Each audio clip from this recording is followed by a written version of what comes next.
Welcome again. I'm Kayode Alayande and this is State of the Nation. We invite you to be a part of the show. Use the hashtag State of the Nation and tweet at me at KAY Alayande. Your thoughts are much appreciated on the subject. Now, the lead counsel to the suspected kidnapper, Chukwudimeme Onwamadike, also known as Evans, Mr. Olukoya Ogungbeje, has withdrawn from his defense.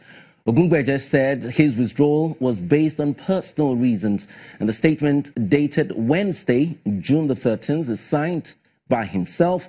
And Mr. Evans is currently facing 5 criminal charges before 3 Lagos High Court judges, Justice Hakeem Oshodi, Justice Oluwatoyin Taiwo, and Justice Adedayo Akintoye. Now, joining me to discuss this development is a legal practitioner, and he's no new person to Channels Television, Mr. Libros Oshoma. Thank you for joining us on State of the Nation. Good evening. My pleasure. As a legal practitioner, why do you think he would take such a step? It was better for him. Tell me why. I see the counsel, his behavior right from the inception of this case, it has been very unloyally, and so it's better for him to withdraw.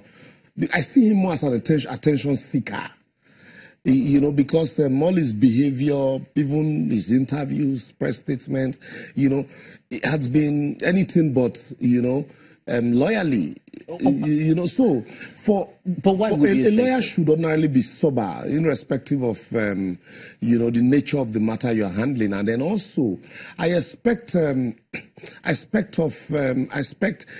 counsels, you should wait for clients to brief them and not, you know, latch on to a matter for publicity's sake, for publicity stunts. I think it might not be right. Hold on a second, please. I think it might not be right to judge his intentions to have followed the case. I'm not.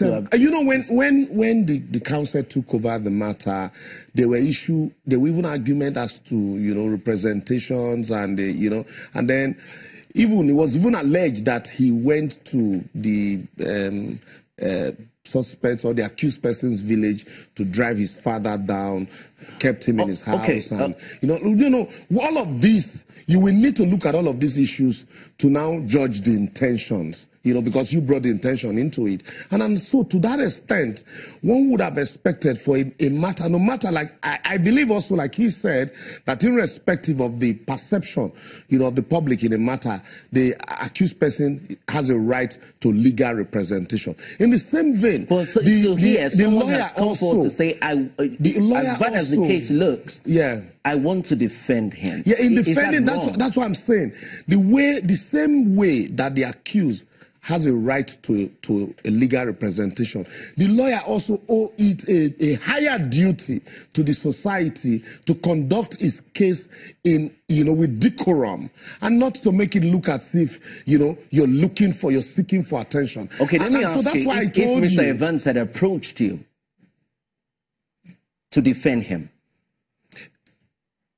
if you chose to defend him, what will be your attitude? My attitude won't be this. First and foremost, my belief, my belief, because it's not every matter that as a lawyer that you must accept.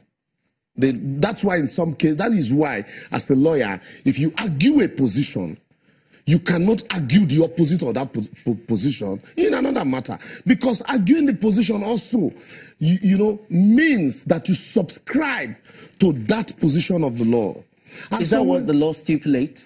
Because the law says courts don't allow someone has to defend him. Yes, that's why I told you he has a right to representation. You asked me a direct question. If he briefs me, and I am telling you that I might not accept such briefs, and if I now accept, let's assume that I accept. So what would you do differently? I won't conduct the matter in the way and manner the lawyer went about it. You know, it's attention seeking. That's what I'm saying. You know, it's attention seeking. The manner he went about it, it was like the case, you know. And then let me be the devil's advocate now, the case itself is attention seeking. That's what I'm saying. So because of the duty that the lawyer owns to the society, you owe a duty to your client, but you owe a larger duty to the court and to the society. And that's why, even as a lawyer, what you do, you don't tutor your client.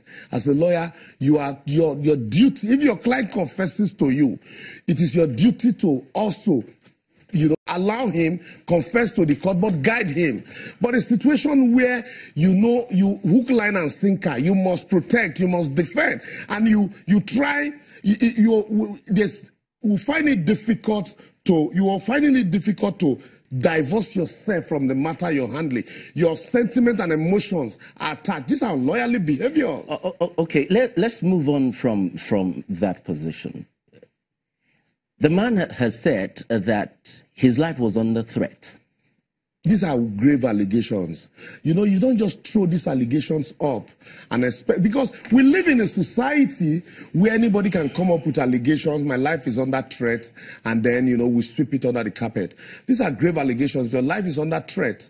You know, one would have expected, I expect the police also to invite him to supply further particulars. You know, you don't just say your life is under threat and then, you know, you use that as an excuse to leave a matter where you know, even his attitude, his conduct. Oh yes, I have dealt with all the witnesses. Okay. So you know, these are not. So it appears to me. It appears to me that that gentleman was muscled out of that case. No. You know, wait. Even by the legal community. No, not at all. First and foremost, when the matter started, nobody, from what we gathered, you know, it was alleged that nobody briefed him, you know, but he took on the matter, good or bad. He took the initiative. Yes, he took the initiative to look for, and then he went about it as if he was looking for attention.